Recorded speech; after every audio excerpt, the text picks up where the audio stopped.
Hey everyone, thank you for tuning in to the Vandermount Business Podcast, where our mission is to help businesses like yours make money doing what you love while serving other people. I'm your host, Isaac Cano, a business performance coach here in Colorado Springs, Colorado.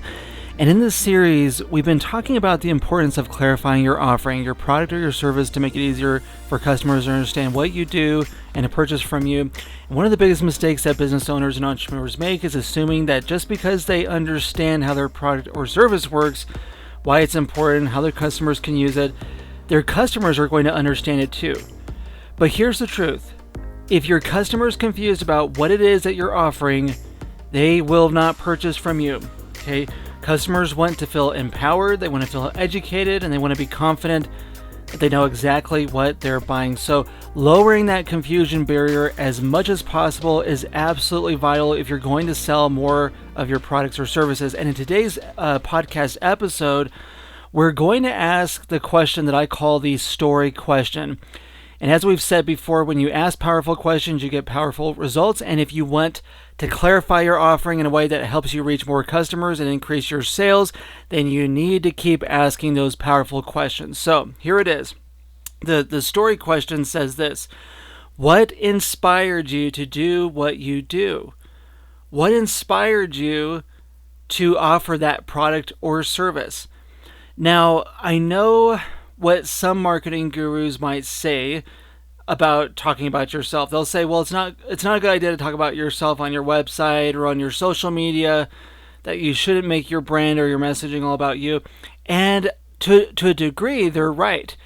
There are definitely times when entrepreneurs spend way too much time highlighting their own expertise and their credentials and their achievements and trying to make themselves look amazing to their customers.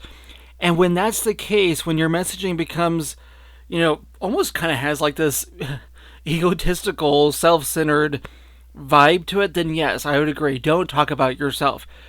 Because in the beginning, the customer doesn't care about all your trophies and awards or even your ratings, at least not initially. As they get farther into the selling process, they might start looking into your customer ratings and stuff. But when they first encounter your business, they only care about one thing: can you help me solve my problem? So, should you talk about yourself? I think it depends on the context, and that's where the story question comes in. The goal here is to build emotional rapport with our clients, okay? And that's why the story question is important. When we're talking about your story, about what inspired you to start your business or why you do what you do, that's not self-promotion. That's not bragging. That's connection. That's creating emotional rapport with your client.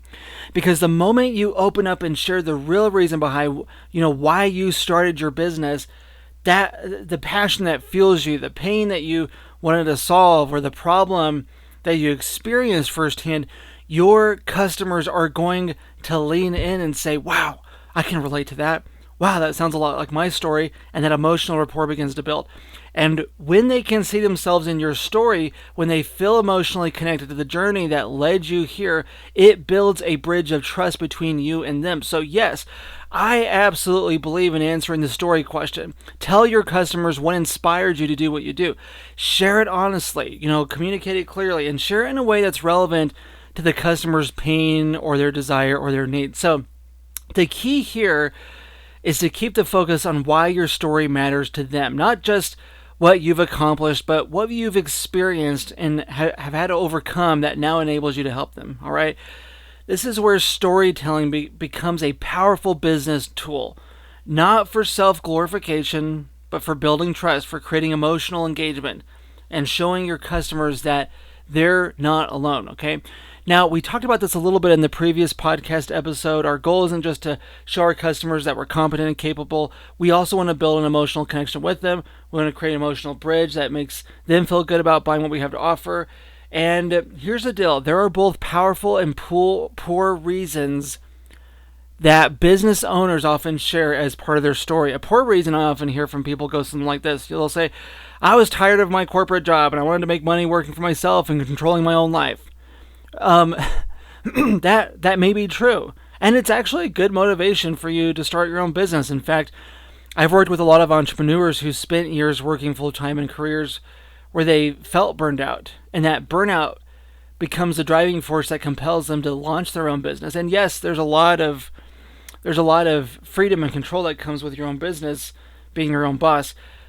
But that, while that's a valid reason, I don't think it's necessarily a powerful reason. It's not going to create a powerful story that's going to emotionally connect you with your customers. It's not the kind of story that builds respect or rapport with your clients. Here's an example of a more powerful reason, okay? Someone might say, as a single mom, I wanted to have more time for my kids and provide for our family by doing something that served others and added value to my clients and allowed me to also focus on what I'm deeply passionate about. Do you hear that tone? Do you hear the difference? That version is much stronger. It gives your potential customers something to connect with and admire and relate to. It shows both that motivation and it makes it meaningful as well. So your story should inspire your customers. Your story should compel them to take action. Your story should build the emotional rapport that earns their trust. And how do you craft a powerful story that resonates? Well, one of the best ways to shape your story is by answering a few core questions. And these questions are going to help you reflect on what makes your story meaningful and relevant to the people that you want to serve. And here's 3 questions that are going to help you guide the process. I encourage you to walk through these 3 questions, write them down, take some time to reflect through them and answer them. Question number 1 is this: what pain point or new chapter or life change happened in your life that motivated you to start your business? Because most entrepreneurs don't just start a business out of nowhere. There's usually a story behind it. There's like a trigger moment, a turning point that makes them realize that they want to start their own business. Maybe it was a challenge that you faced. Maybe it was an opportunity that opened up, or maybe it was a life change, like becoming a parent or moving to a new city or losing a job or discovering a new passion. So take some time to reflect on that question. What was your moment? What happened in your life that brought you to that point where starting your own business became the next right step? And then the second question to think about is this: what is it about your product or service that makes you feel excited and passionate? Because at the end of the day, there are probably a dozen different industries or services that you could have chosen. I mean, think about it. You could have sold other products. You could have gone to school for a different profession. You could have picked a completely different career path, chosen a different trade school. But you chose this one. Why did you do that? What was it about this product or service that makes you feel fired up to do what you do every day? What makes it meaningful to you? What do you love about it? And that passion and excitement you feel is part of your story. And it's one of the strongest ways to attract customers who are going to resonate with that passion and that mission. Okay. All right. Third question to answer: how do you want your story to make your customer feel? Now, this might be the most overlooked part of storytelling in business. It's not just about what you want to say, it's about what they feel when they hear it. So just ask yourself, do you want your customers to feel like they can relate to you? Do you want them to feel inspired? Do you want them to feel motivated? Do you want them to feel confident? Because the emotion you created through that story is what helps your customers take the next step. It's what helps build that trust that you need to do business with them. People don't just buy based on logic. They buy based on how they feel. And when we do business with people who make us feel understood and hopeful about the future, then we're going to attract more growth. So let me give you an example. Okay, let me just give you an example of what this might look like in my own coaching practice. And by the way, all of the techniques and advice that I share with you guys on this podcast, I've had to go through it with myself. Sometimes that feels annoying because you're having to push pause on everything else that you're doing in your business to work through clarifying your offering.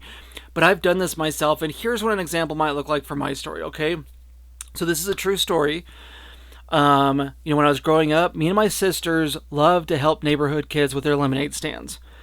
We didn't get allowances like some of the other kids in our neighborhood. We made our money during the summer by running lemonade stands. That's what we loved, and we were pretty good at it. I remember one summer we made, I think it was close to $150 at one lemonade stand. One lemonade stand. So summer would come around, we'd get really excited about it because we knew we could make more money than our friends who got allowances.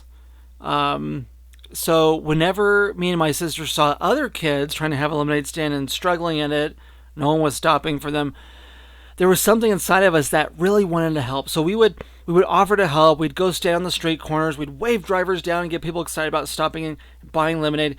And and we would see all these customers for our friends, coming and buying their lemonade and then making money. And to me personally, that feeling of helping those other kids succeed in their lemonade stand was even more powerful. It was more exciting. It was more meaningful than even us succeeding at our own lemonade stand. And to this day, I'm still passionate about helping others succeed in their business, because when others thrive, it makes me feel successful too. There's nothing that can replace that feeling. That's why I'm passionate about coaching. And I want others to feel encouraged that they can be successful in their business too. So that's my story example, right? Do you see how that story feels more compelling to my customers versus me saying something like, well, I wanted to be more successful working for myself as a business coach and having more control of my time, and here's all my experience, and I want to work from home, blah, blah, blah. You see the difference in that? That kind of explanation doesn't connect in the same way. It doesn't build the same level of emotional connection that a story does. And stories are powerful. So think through these questions that we talked about. Number one, what pain point or new chapter or life change motivated you to start your business? And then number two, what is it about your product or service that makes you feel excited and passionate? And then number three, how do you want your story to make your customer feel?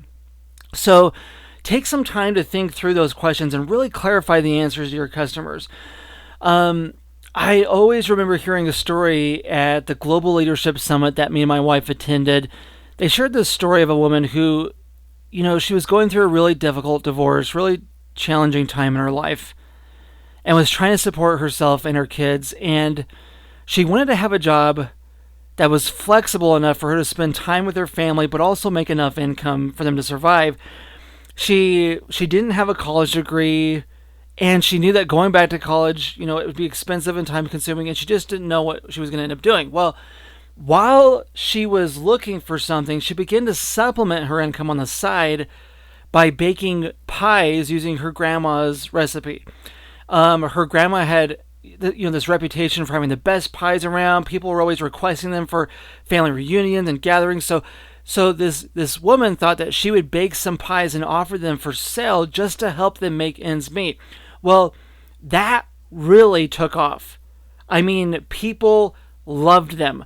They started requesting pies for all kinds of events, birthday parties, summer cookouts, and holidays. And eventually, demand got so high that she ended up opening up her own shop, selling pies and catering them. And not only that, not only did she go that route, she created kind of this coffee shop atmosphere where people could come and enjoy a slice of pie and have conversations and connect with each other and just feel a sense of community. And that became so successful that she ended up hiring employees. And the amazing thing was that she only had to spend about 20% of her time working on the business, because the rest of her time, the employees took care of it, and she was able to spend her free time, with her family or volunteering at charitable events in the community. So that's a really good example of what it looks like for someone to have a powerful story that focuses on a pain point that maybe they experienced and how that pain point motivated them to start their own business. And it was something that she was passionate about. She loved making her grandma's pies. And on top of that, she made her customers feel connected with their friends, with their family. She made them feel a sense of community by providing that coffee shop style where they could come and enjoy pie and have conversations. So I feel like this is a perfect example of what it looks like to have a story that compels others to purchase what you have. Because it's not just about what you sell, it's about the story behind it. And that story is going to be what helps people feel something. And when someone feels something, they're going to purchase. So take some time this week to write those questions down and answer them. And if you include your story on your About page on your website, guys, it is going to help you build respect and rapport with your customers. When they read it, they're going to feel a stronger emotional connection to what you do and what kind of, and that kind of connection is so important when doing business with new customers. And when you combine this with all the other questions that we've been asking on this podcast series, it's going to have a profound impact on your ability to get customers to purchase from you. See, when customers understand how your product or service works and how it can help them solve their problems, when they clearly understand what steps they need to take in order to, purchase from you and to begin that onboarding process, like when they understand all these things and the purpose behind what you do and why your product or service matters, and when they understand the story behind what inspired you to sell your product or service, at that point, you are going to be so much more ahead of others in your field. You're going to be so much more effective at encouraging people to purchase what you have. People are going to have a strong emotional rapport built with you just by going through and answering these questions. And I know I say this all the time in the podcast, but clarifying your offering is important. It is the bedrock of selling your services, because once you've gotten through all these questions and you've come up with the messaging and the copy that clearly communicates your offering, then guess what? You can take all that copy and all that messaging and you can begin to integrate it into your marketing campaigns. You'll have better sales conversations with your customers. You'll have stronger messaging on your website. You'll be able to create better social media posts and outreach emails that are rooted in clarity instead of kind of that fluff. And if you missed any of the other podcast episodes where we talked about some of those other questions that help clarify your offering even more, I'd encourage you to go back and listen to those. They're full of insightful exercises that you can start applying to your business. They're going to help you clarify your offering even more. So I hope this episode was helpful to you. As I've said before, our goal is to help you make more money doing what you love while serving other people. That's what this is all about. And if you have any questions or comments, let us know. We love hearing from our listeners. So again, I hope this episode was helpful for you. I hope you have a great week. Remember, we believe in you here at Vandermount. We support what you're doing and we want to see you succeed. So have a great week. We'll see you next time on the next podcast episode.